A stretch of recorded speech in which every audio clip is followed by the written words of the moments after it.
صلی علی رسولہ الکریم اما بعد فاعوذ باللہ من الشیطان الرجیم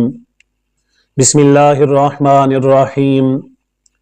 قال اللہ تبارک و تعالی فی کلامہ المجید والفرقان الحمید وَإِذْ نَجَّيْنَاكُمْ مِنْ آلِ فِرْعَوْنَ يَسُومُونَكُمْ سُوءَ الْعَذَابِ يُذَبِّحُونَ أَبْنَاءَكُمْ وَيَسْتَحْيُونَ نِسَاءَكُمْ وَفِي ذَلِكُمْ بَلَاءٌ مِّن رَّبِّكُمْ عَظِيمٌ وَإِذْ فَرَقْنَا بِكُمُ الْبَحْرَ فَأَنجَيْنَاكُمْ وَأَغْرَقْنَا آلَ فِرْعَوْنَ وَأَنْتُمْ تَنظُرُونَ صدق اللہ العلی العظیم۔ میرے واجب الاحترام سامعین، قرآن مجید فرقان حمید کی ان آیات کے اندر اللہ رب العالمین فرعون کے ظلم، بنی اسرائیل کی نجات اور فرعون کے غرق ہونے کو بیان فرما رہے ہیں۔ ارشاد باری تعالیٰ ہے وَإِذْ نَجَّيْنَاكُمْ مِنْ آلِ فِرْعَوْنَ،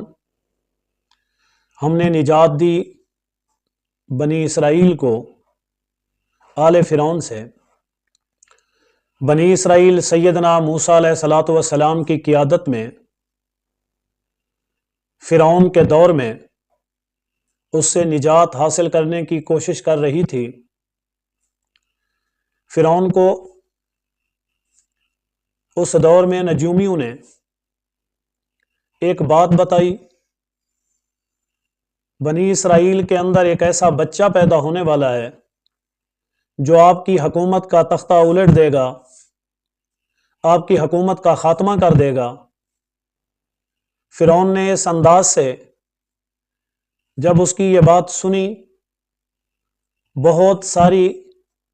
دائیوں کو اکٹھا کیا اور ان کے ذمے یہ کام لگایا کہ جہاں پر بچہ پیدا ہو آپ نے ہمیں اطلاع کرنی ہے۔ پھر ایک اپنی فورس کو، اپنے لوگوں میں سے ایک گروہ کو اس ذمہ داری پر لگایا کہ جہاں پر بچے کی پیدائش ہو دیکھنا ہے کہ وہ بچہ ہے یا بچی ہے۔ اگر وہ بچہ ہے تو اس کو قتل کر دینا ہے، اگر بچی ہے تو اسے چھوڑ دینا ہے۔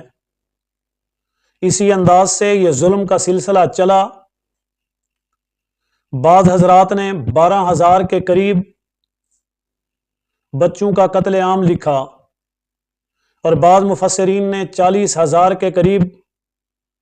بچے قتل ہوئے بتایا، اور اسی طرح بعض نے 70,000 کے قریب ان بچوں کا قتل عام ہوا۔ اللہ رب العالمین نے فرعون کے اس اندازے کو اس انداز میں غلط کیا کہ یہ بچوں کو قتل کرواتا رہا، بے گناہ انہیں شہید کیا گیا، لیکن اللہ تعالیٰ نے اس کی تباہی اور بربادی کے لیے جس بچے کا انتظام کیا وہ بچہ فرعون کے گھر کے اندر ہی پل رہا تھا، اس کی پرورش فرعون کے نگرانی کے اندر ہو رہی تھی۔ فرمایا کہ اس کا انداز ایسا تھا یسومونکم سوء العذاب، یہ برے عذاب چکھاتا، یعنی اپنی اولاد کو اپنے سامنے قتل ہوا دیکھتے تو یہ ان کے لیے بہت بڑا عذاب تھا اور ایک برا اور سخت عذاب تھا۔ فرمایا یذبحون ابناءکم، یہ قتل کر دیتا تھا، بچوں کو ذبح کروا دیتا تھا، ویستحیون نساءکم، اور چھوڑ دیتا تھا تمہاری عورتوں کو، یعنی یہ بچے تو قتل کروا دیتا لیکن بچیاں چھوڑ دیتا تھا تاکہ وہ ہماری خادمہ بنے، باندیاں بنے، ہمارے کام کر سکیں، لیکن ان میں سے کسی بچے کو نہیں چھوڑنا، اس وجہ سے کہ اسے اپنی بادشاہت کے جانے کا ڈر تھا۔ جب بادشاہت سے کوئی چپٹ جائے تو پھر اسے چھڑانا مشکل ہوتا ہے۔ تو یہ ایسا بدبخت فرعون تھا، کیونکہ فرعون یہ لقب ہے جو اس دور کے اندر وزیر اعظم اور صدر کے لیے استعمال ہوتا تھا، یہ نام نہیں، نام ان کے مختلف ہوا کرتے تھے۔ جیسے سیدنا یوسف علیہ السلام کے زمانے میں جو فرعون تھا اس کا نام ریان بن ولید تھا، جو نیک دل اچھا انسان تھا، جس نے اپنی حکومت خوش اسلوبی احسن طریقے سے سیدنا یوسف علیہ الصلاۃ والسلام کو منتقل کر دی، لیکن موسیٰ علیہ السلام کے زمانے کے اندر جو فرعون تھا وہ مصعب بن ولید تھا، جو بڑا بدبخت شقی القلب تھا، بڑا ظالم جابر اور دین دشمن تھا۔ اسی طرح اس نے ظلم کی ایسی داستانیں چھوڑی جسے آج تک یاد کیا جاتا ہے۔ فرمایا وفی ذالکم بلاء من ربکم عظیم، یہ بہت بڑی آزمائش تھی بنی اسرائیل پر، بہت بڑی مصیبت تھی، تکلیف تھی، پریشان کن حالات تھے جو اللہ تعالی نے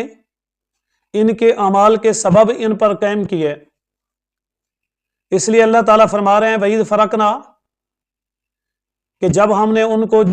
نجات دینے کا ارادہ کیا تو پھر بِكُمُ الْبَحْرَ، اس سمندر کو دو حصوں میں تقسیم کر دیا، فَأَنْجَيْنَاكُمْ، بس ہم نے تمہیں نجات دی، وَأَغْرَقْنَا آلَ فِرْعَوْنَ، اور غرق کر دیا آل فرعون کو، وَأَنْتُمْ تَنْظُرُونَ، اور تم خود اپنی آنکھوں سے دیکھ رہے تھے۔ یہ معاملہ ایسا ہوا کہ اللہ تعالیٰ نے سیدنا موسیٰ علیہ الصلاۃ والسلام کو حکم دیا کہ آپ اپنی قوم کو لے کر مصر سے فلسطین چلے جائیں، ہجرت کر کے چلے جائیں۔ جب یہ سارے لوگ جانے لگے، بنی اسرائیل نے مکمل طور پر تیاری کی، رات کے اندھیرے میں یہ وہاں سے نکلے۔ جب آگے دریائے کلزم کے کنارے پر پہنچے تو سب وہاں جمع ہوئے۔ سیدنا موسیٰ علیہ السلام اپنی قوم کے ساتھ وہاں کھڑے ہیں، تو اس وقت فرعون کو علم ہوا کہ وہ یہاں سے چلے گئے، تو اس نے اپنے وزیر اعظم حامان کو حکم دیا کہ آپ بما فوج چلیں۔ اب وہ حامان آگے، اس کی فوج، پھر فرعون، یہ پورے بنی اسرائیل کا پیچھا کرتے ہوئے دریائے کلزم کی طرف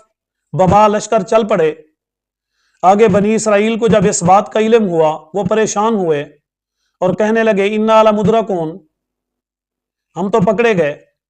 کیونکہ انہوں نے ان کو دیکھ لیا تھا۔ فلما تری الجمعان قال اصحاب موسیٰ انا لمدرکون، یہ سب کچھ دیکھنے کے بعد موسیٰ علیہ السلام کے اصحاب ساتھی کہنے لگے آج تو ہم پکڑے گئے۔ آپ نے فرمایا قال کلا، ہرگز ایسا نہیں، ان معی ربی سیہدین، بے شک میرا رب ہمارے ساتھ ہے، وہ ہماری رہنمائی کرے گا۔ اللہ تعالیٰ نے حکم دیا کہ اے موسیٰ اس عصا کو اس دریا پر مارو۔ موسیٰ علیہ السلام نے وہ عصا مبارک دریا پر مارا تو ایک دریا ایک طرف رک گیا اور دوسرا دوسری طرف، یعنی پانی کے اندر راستہ بن گیا، وہ دیوار کی طرح، چٹان کی طرح وہاں پانی کھڑا ہو گیا۔ موسیٰ علیہ السلام بما، اپنے اصحاب کے، ساتھیوں کے، بنی اسرائیل کے، اپنی قوم کے، ان تمام لوگوں کے ساتھ اس راستے پر چل پڑے، یہاں تک کہ آپ جب درمیان میں تھے تو پیچھے سے فرعون کا لشکر بھی پہنچ گیا۔ انہوں نے دیکھا راستہ بنا ہوا ہے اور وہ بھی اندر کود پڑے۔ موسیٰ علیہ السلام کنارے پر باہر بما لشکر کے مکمل طور پر پہنچ گئے، اور ان کا لشکر کا آگے والا کنارہ دریا کے ایک کنارے کے ساتھ، اور آخری لشکر کے لوگ دریا کے اندر ابھی داخل ہو رہے تھے، یعنی پورا لشکر اب دریا کے اندر آ گیا۔ اللہ تعالیٰ نے پانی کو پانی کے ساتھ ملا دیا اور انہیں وہاں پر غرق کر دیا گیا۔ جبکہ بنی اسرائیل نے خود اپنی آنکھوں سے اس منظر کو دیکھا۔ اللہ تعالیٰ نے باقی سب کو تباہ و برباد کیا سوائے فرعون کے،